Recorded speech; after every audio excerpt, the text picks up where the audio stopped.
یہاں پر ہمارے ساتھی بیٹھے ہوئے ہیں سلیم سچوانی صاحب، ان سے بھی بات کر لیتے ہیں کہ وہ ان تمام چیزوں سے اتفاق کرتے ہیں یا نہیں کرتے ہیں۔ سلیم سچوانی صاحب، صورتحال جو ہے آپ کی کافی اسٹرانگ پوزیشن سامنے آ رہی ہے سپریم کورٹ کے فیصلے کے بعد، اب کیا ہونے جا رہا ہے، کیا کرنے جا رہا ہے؟ نئے انتخابات پھر وہیں؟ دیکھیں، اگر قانون ہمارے پاس بر وقت عمل کر سکتا ہوتا، قانون اور آئین ہمارے پاس مضبوطی سے اپنی اجارہ قائم کر رہا ہوتا، ٹھیک ہے، تو اس چیزوں کی ضرورت نہیں ہوتی۔ بالکل نہ یہ نوبت ہوتی کہ دوبارہ انتخابات کا مطالبہ کرنا پڑتا، کیونکہ تقریباً 9-10 مہینے انہوں نے ضائع کر دیے، اور اب بھی آپ دیکھیں تو ان کا کوئی ارادہ نہیں لگتا کہ وہ اپنی جگہ چھوڑ کے جس کا جائز حق بنتا ہے ان حقداروں کو حق حوالے کرے، بلکہ وہ مزید معاملات کو تول دے کے اور مزید سے مزید جو ہے ملک کو ابتر صورتحال سے دوچار کرنے کے چکر میں لگے ہوئے ہیں۔ یہ آپ دیکھ لیں، روزانہ کی بنیاد کے اوپر میں نے آپ سے پہلے پروگرام میں کہا تھا، وہ 57 ارب روپے کا جو قرض اٹھا رہے ہیں، جو کہ تقریباً اگر یہ 45 دن کے اندر میں یہ اماؤنٹ جو ہے وہ تقریباً 30 ارب کے اراؤنڈ میں بن جاتا ہے، اور اگر اس کو 365 دن پہ ہم کریں گے تو یہ 75 سے 80 ارب کے قریب پہنچ جائے گا، اور اگر اس کو ہم ڈالر میں کیلکولیٹ کریں گے تو یہ 74 سے لے کے 80 ارب ڈالر کے قریب لاگت بن جائے گی اس کی قرض کی جو پاکستانی روپے میں یہ اٹھا رہے ہیں۔ اب یہ لوٹ مار کا ایک ٹولہ ہے، یہ ہمیشہ سے لوٹ مار کرتا ہوا ہے۔ آئی پی پیز کے اندر آپ دیکھ لیں، آئی پی پیز کے اندر میں جو ہے وہ جو اسی ٹولے کے لوگ ہیں، اس کے علاوہ اس وقت کی اسٹیبلشمنٹ کے لوگ ہیں، اس کے علاوہ کچھ صنعتکار ہیں، تو یہ سب مل کے جو پاکستان کی عوام کو جو لوٹ رہے ہیں، جو پاکستان کی عوام کو غربت کی لکیر کے نیچے لے جا رہے ہیں، جو پاکستان کے تنخواہ دار طبقے کے اوپر ڈاکہ ڈال رہے ہیں، جو پاکستان کے غریب عوام کے اوپر ڈاکہ ڈال رہے ہیں، تو ایسے لوگ آپ کو پتہ ہے ان کو سوائے مال و دولت کی اور کچھ نہیں چاہیے۔ وہ مسلسل اسی چکر میں جتنے زیادہ سے زیادہ ہم کھینچ سکیں ہم اتنے زیادہ سے زیادہ کھینچیں اور ملک کو لوٹ مار چالو ہے۔ آپ دیکھیں، اتنے ہیوی ڈیوٹی قرض لیا جا رہا ہے، اتنا ہیوی ڈیوٹی جو ہے وہ ملک کو نقصان پہنچایا جا رہا ہے، مگر کوئی آپ دیکھ لیں کوئی سی ایجنسی نے کوئی کارکردگی نہیں دکھائی۔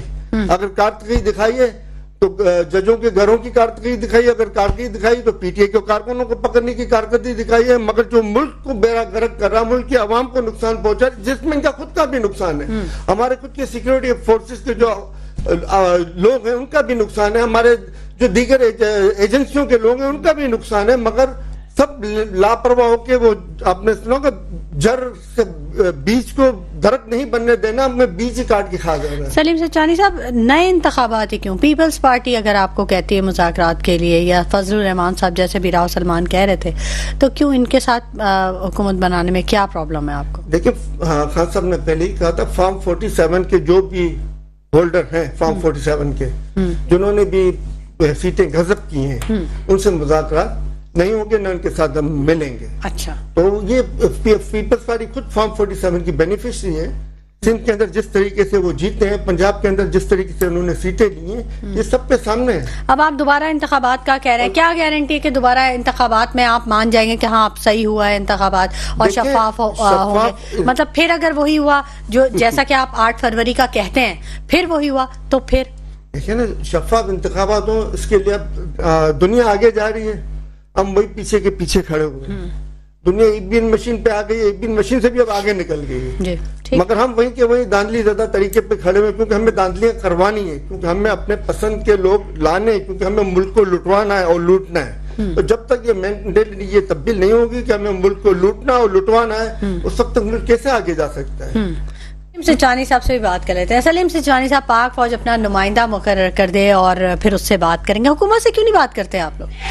دیکھیں، خان صاحب نے جو ہے وہ جیسے کہ انہوں نے کہا فارم 47 اور فارم 47 سے ہٹ کے اس بات کو ایک پس پردہ ڈال کے کہ اس میں کون کس نے کردار ادا کیا، کس نے کیا کیا اور کس نے غلط کیا، ان سب کے اوپر پردہ ڈال کے انہوں نے جو بات کی نئے الیکشن کی، وہ اس وجہ سے کی کہ چلو ان تمام باتوں کو دستگوش کرو، جس نے جو کیا غلط کیا صحیح کیا اس کو ختم کریں اور ملک کو آگے لے جائیں، نئے الیکشن کرائیں اور ملک کو آگے لے جائیں۔ آپ 60 ارب کے الیکشن کو رو رہی ہیں، آپ سوچیں تو صحیح، وہ 60 ارب کا الیکشن تو کچھ بھی نہیں، جو ایک دن میں 60 ارب روپے قرض اٹھا کے ملک کا کھانا خراب کر رہے ہیں۔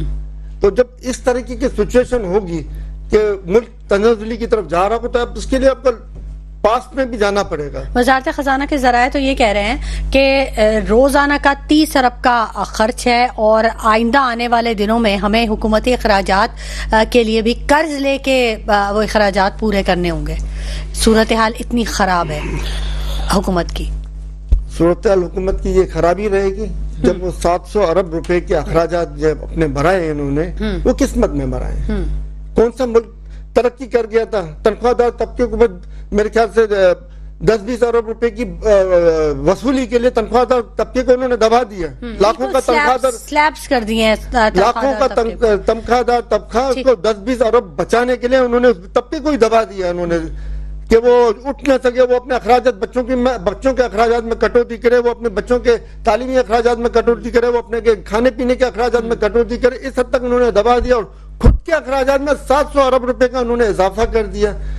کس حساب سے ملک کے وفادار ہیں؟ اگر آپ پاسٹ دیکھیں تو جو کردار ہماری اسٹیبلشمنٹ کا رہا ہے اور جس طریقے سے ہماری اسٹیبلشمنٹ چن چن کے کرپٹ لوگوں کو لاتی رہی ہے, اس ملک پہ مسلط کرتی رہی ہے اور اچھے کام کرنے والوں کو سائڈ پہ کرتی رہی ہے, تو وہ قوم میں بھی آگے نہیں جا سکتی. وہ اسٹیبلشمنٹ بھی اپنا مال تو بنا سکتی ہے مگر ان کے ادارے ترقی نہیں کر سکتے. ٹھیک ہے, پیپلز پارٹی کے محمد خان جو نے پاکستان کے وہ واحد لیڈر تھے, وہ واحد تھے جو ان کو لایا گیا, ایک بجٹ بنایا اور پاکستان کو پروفٹ میں دکھایا صرف اور صرف اخراجات کم کر کے اس میں. ٹھیک ہے, سلیم سچوانی صاحب اصل میں خان صاحب نے اس دھرنے کی حمایت کا اعلان کیا ہے اور ہم اس لیے لوگوں کو شرکت کی دعوت نہیں دی کہ ایسا نہیں ہو پی ٹی اے کے ساتھ ساتھ جماعت اسلامی والے بھی بیچارے پٹنے لگے. اچھا, یہ کیا بات ہوئی؟ لیکن پی ٹی آئی اگر ایک معمولی سی ریلی بھی ایک عوامی ایشو میں اس کے ساتھ ہے اور ان کے یہ مطالبہ آپ کو پتا ہے 2.5 سال سے جو ہم مختلف چینلز کے اوپر آپ کے پروگرام میں بھی کئی دفعہ یہ آئی پی پی کے اوپر بات کر چکے ہیں آپ اور ہم بھی, اور آج یہ آوازیں بڑھ رہی تو ہمیں ہم کو سب سے زیادہ خوشی ہے کہ آج جماعت اسلامی بول رہی ہے, کل ایم کیو ایم بولنے لگی تھی, جو مولانا فضل الرحمان بولنے لگی تھی, آوازیں بڑھتی جا رہی ہیں, خوشی کی بات ہے. اس کے اوپر خاموشی کیوں چھا گئی؟ خاموشی تو نہیں ہے. اچھا, خاموشی تو نہیں ہے. اگر خاموشی ہوتی تو پھر تو جو ہے وہ آج حکومت جو چاہتی وہ کر لیتی, اور وہ کر بھی رہی ہے, مگر رکاوٹوں کے باوجود بھی وہ کر رہی ہے. اور ایک بات آپ نے بار بار کافی دنوں سے ڈسکس ہو رہی نیوٹرل کے اوپر, جی جی, مگر اگر آپ غور کرو تو نیوٹرل کا جو ہے وہ کہنے کا مقصد ایک ہی ہے. آپ الفاظ کے چناؤ پہ اختلاف کر سکتی ہیں.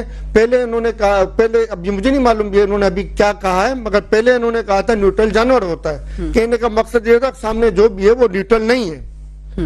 ٹھیک ہے, آج بھی کہنے کا مقصد یہی ہے کہ تم نیوٹرل نہیں ہو, آپ نیوٹرل ہو جاؤ. ٹھیک ہے, مقصد تو دونوں کی باتوں کا ایک ہی نکل رہا ہے کہ آپ لوگ نیوٹرل ہو جاؤ, نیوٹرل نہیں ہو آپ. میری بات سمجھ میں آئی آپ؟ ٹھیک ہے, ٹھیک ٹھیک, میں ریپیٹ کروں؟ نہیں ٹھیک ہے. اچھا, یہ جو اسٹیبلشمنٹ اور پی ٹی آئی کے درمیان جو رابطے ہیں, جو دوریاں ہیں, اب کیا کچھ ایسے آپ کو نظر آ رہا ہے کہ اب کچھ کم ہو رہی ہیں, فاصلے کچھ کم ہو رہے ہیں, کچھ مذاکرات کی طرف, جیسے اب عمران خان صاحب نے کہہ دیا کہ نمائندہ مقرر کر دیں, تو ہوگا کچھ اس کے بارے میں کام؟ دیکھیں, کام اس کے بارے میں ہونا چاہیے. ہر جگہ پہ اچھے بڑے لوگ ہوتے ہیں, جہاں ملک کے مفاد کے خلاف کام کرنے والے ہوتے ہیں تو ملک کے مفاد کے لیے کام کرنے والے بھی ہوتے ہیں. ہر جماعت میں ہوتے ہیں, ہر پارٹی میں ہوتے ہیں جو اپنی قیادت کو جو اوپر تنقید بھی کرتے ہیں اور بولتے بھی ہیں. مگر جو ہے وہ اسی طرح شاید کچھ محب وطن اسٹیبلشمنٹ کے لوگوں نے اس پہ غور کیا ہوگا کہ بھئی یہ تماشا بہت ہو گیا اور معاملات جو ہے جو عوام کا حق مارا جا رہا ہے وہ عوام کا حق دیا جائے, اور ای وی ایم مشین کے تحت اور فورن میں رہنے والے لوگوں کو ووٹ کا حق دیا جائے اور نیوٹرل اور فری الیکشن کرا جائے, فیئر اینڈ فری الیکشن, جو قوم کا حق بنتا ہے اور قوموں کی ترقی کی ضمانت ہے, جو بلوچستان کے مسئلے کا بھی حل ہے اور دیگر مسائل کا بھی حل ہے. کرم میں جو یہ 5 روز سے جاری قبائلی تصادم ہے, درجنوں ہلاکتیں ہوئی ہیں, کچھ وہاں کی اطلاعات ہیں آپ کے پاس؟ نہیں, وہاں کی کوئی ایسی زیادہ نیوز نہیں ہے میرے پاس, تو اس لیے میں اس پہ زیادہ بحث نہیں کروں گا. مگر یہ بھی جو بھی تصادم اور جو بھی باغیانہ خیالات اور جو بھی پیدا ہوتے ہیں, چیلنج نہیں کی جا رہی ہے وہاں پہ بھی. حکومت کی رٹ ہے کہاں؟ بدماشی کی رٹ ہے. اچھا, حکومتی رٹ نہیں ہے یہ. ہر کسی کو کہتے ہیں ڈنڈا مار کے اس کو